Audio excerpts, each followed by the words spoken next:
not just on a federal basis, but on state basis. And unfortunately, then you get the U-money out, and it spreads worldwide. We have corruption worldwide that ties to this country and every politician in it, or just about every politician in it. Right. I was going to say, it's not the governments of the world running it; it's the global elites running it. Now, getting back to what you were saying about our debt and and everything. The one thing borrowing money here, little money here, little money there. The first thing that comes to mind is Social Security. Now, this is a program that I believe was set up in the 1930s in the FDR New Deal, but it was designed so people could pay in for retirement, and that the government wasn't supposed to touch that money, but they've been dipping their hands in the Social Security cookie jar for decades now, and now people my age, I'm 32, I'm not going to see a dime of Social Security unless I get into one heck of an accident and I'm disabled. And then you'll have to fight for it. Right, yeah, exactly. I see that on a constant basis, that when something happens and whether somebody has partial disability or something, right, that they go to draw on that Social Security, and you know what, they're automatically denied. I've known people that have gone and fought it for 3 appeals or something, or 4 appeals, and they get constantly turned down with, well, you're not totally disabled, and you got this excuse, and it's government red tape. It's just like looking at our veterans now, and how many veterans are coming back from Afghanistan or Iraq with fighting, and they have injuries that they have partial disabilities or even full disabilities, and there's something like 600,000 cases right now sitting on the VA's desk that they're not approved. They're in a denial state. Oh, jeez. These veterans that have actually served their time, gave their dedication to this country, and unfortunately, most of our vets, at least since they've changed to a non-draft basis, to a volunteer type thing, in our military, our government's gotten to a point where they pick and choose who they want to allow into the service. And a lot of these people join on the thought or the basis of they were going to better themselves by getting government grants and scholarships and government training. And some people do come out and they become, whether they go into law enforcement or they go into, like being a prison guard because they have MP training or they've got that discipline factor of being recently in the military. Right, or management because they have the leadership skills.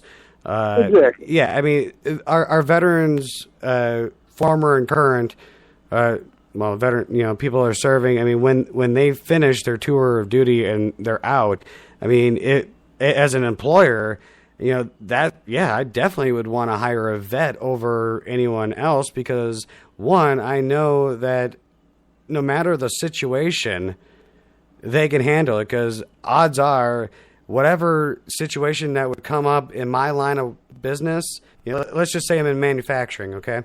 And, whatever situation that might come up, no matter how dire and drastic it is, I know that one employee has been through worse and can handle himself under pressure. Oh, absolutely.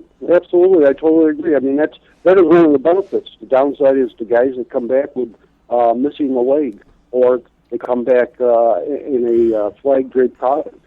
That, how our government put them out there, they went in there not expecting that. They joined expecting to come out and be a better person. And how many of them come back in that flag-draped coffin?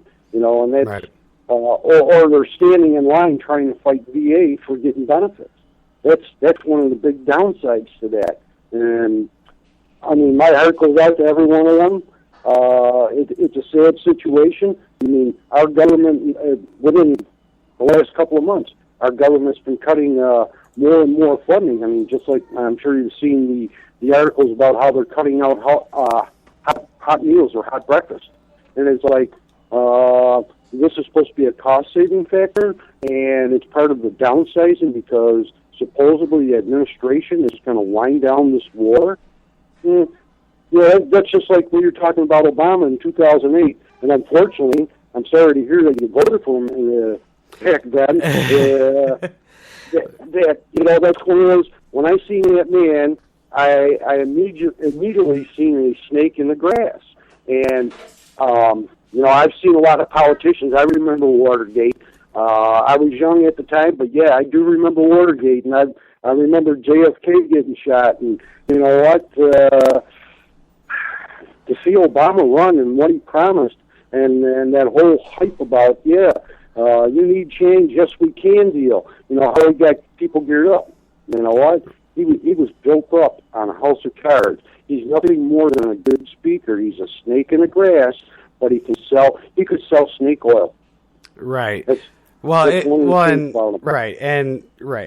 granted, I admit my mistake, and granted, no one's more disappointed than I am because, because I voted for the guy in 2008. But I mean, if you look at John McCain now, he's considered to be one of the biggest rhinos or Republican in. He's an outright traitor. Yeah, he's basically a downright traitor. Now, what's to say if McCain won the presidency in 2008 that maybe this wouldn't have happened, or so many scandals wouldn't have happened. But basically the thing with me is, at the time in 2008, I was a Democrat, and I was so sick of 8 years of Bush. The last thing I wanted was another 4 years of something similar, and then. Exactly. Right, and and then Obama came in, and no, I didn't vote for him just because he's black. But it's funny though how when people find out that you didn't vote for him in 2012, you're automatically a racist. So, and I didn't vote for him in 2012. I voted for Romney. Unfortunately, one of our problems for the past couple of elections have been a lack of good choice, and a lot of people have actually said, "Well, which is the lesser of the two evils?" Which we pretty much did in 2012. Exactly. Which is that's one of our downsides is that, and I hate to say it, but even though people start talking about, and you mentioned it earlier too, about the 2014. Well, unfortunately, you know what? I've told people out for the past couple of months. We're talking 2014, 2016. And with all honesty, I don't see us getting that far. Right. Neither do I. I'll be surprised if we get to the 2014 midterms. But and the reason why is because of these scandals that are coming out. And, to me, it sounds like, it's pushing Obama's agenda quicker than he anticipated.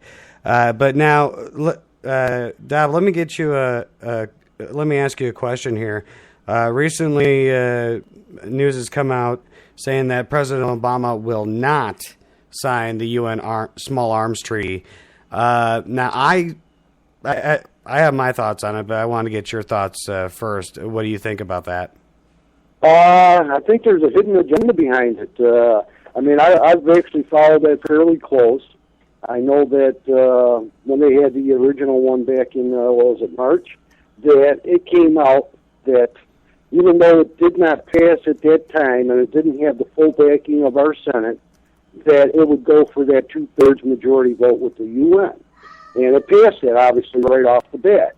And they said at that time that on June 3rd, it would come up for the signing. And that once 50 signatures were on that bill of leaders throughout the world, that it would be considered a law. And that law would be enforced on an international basis after 90 days, which goes to September, right? Mm-hmm. So that I'm looking at without trying to dig in and do a lot of research, because with all honesty, in the past 24 hours, I've not seen a lot posted about that or a lot in the news about that, why it didn't happen.